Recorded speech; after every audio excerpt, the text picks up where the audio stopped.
In a small, unassuming town lived a man named Arthur. He wasn't rich or famous. He was a simple baker, known for his warm smile and the scent of fresh bread that always seemed to follow him. But Arthur had a secret. He was the town's anonymous guardian angel. Every week, he'd bake an extra dozen loaves and leave them on the steps of the local shelter before the sun came up. When he saw the community garden struggling, he'd sneak in after dusk with bags of rich soil and fertilizer. He'd find lost pets and tie them gently to their owner's front porch with a little note that simply said, "Found wandering." He never sought thanks or recognition. The quiet satisfaction of helping was his only reward. Arthur believed that kindness was like planting a seed. You don't always see it grow, but you trust that it will blossom somewhere, somehow. One winter, the town was hit by a blizzard, unlike any it had seen in decades. Snow piled up in monstrous drifts, roads were impassable, and the power grid failed. Arthur's bakery, like every other business, was forced to close. Days turned into a week, and his supplies began to run low. Worse, the pipes in his old building froze and then burst, flooding his small apartment above the shop.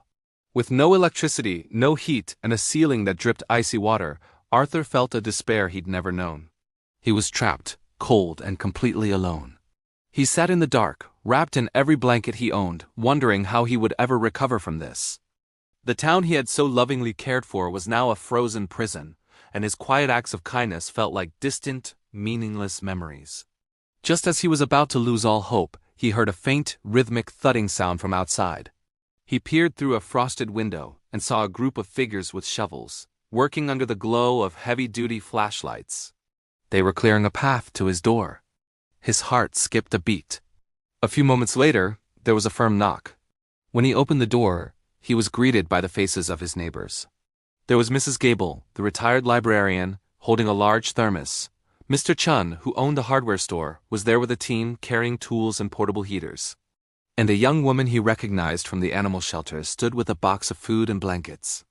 They didn't ask if he needed help. They just started helping. "We heard about the pipes," Mr. Chen said, his breath fogging in the cold air.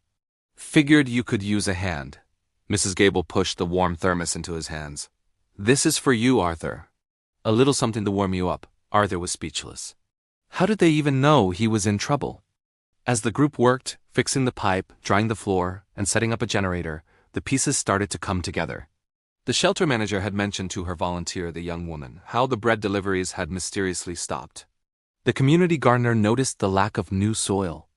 The pet owners, who had all shared stories of their miraculously returned animals, realized Arthur's bakery had been dark for days. Each person Arthur had secretly helped held a piece of his story. Separately, they were just small acts of kindness. But when disaster struck, these people started talking. They connected the dots. The anonymous helper who expected nothing in return was the very man now trapped and freezing in his own home. They realized that the quiet, gentle baker had been the invisible thread holding parts of their community together. And now it was their turn to be the guardians. They didn't just fix his home. They brought him into theirs. For the next 2 weeks, Arthur stayed with the Gable family, sharing meals and stories. The community pooled resources to help him repair the extensive water damage to his bakery and apartment. When the power was finally restored and the snow began to melt, Arthur returned to his bakery. It was clean, dry, and warm. On the counter was a large, overflowing basket. Inside were letters, small gifts, and donations from people all over town, many of whom he'd never even met. One note, written in a child's handwriting, simply said, "Thank you for finding my cat. Rusty, you're our hero." Arthur stood in the middle of his bakery, tears streaming down his face. They weren't tears of sadness or relief, but tears of overwhelming gratitude. He had spent his life giving without expecting anything in return. He never knew if his small acts made a difference. But in his darkest hour, the seeds of kindness he had sown had grown into a forest of support that saved him.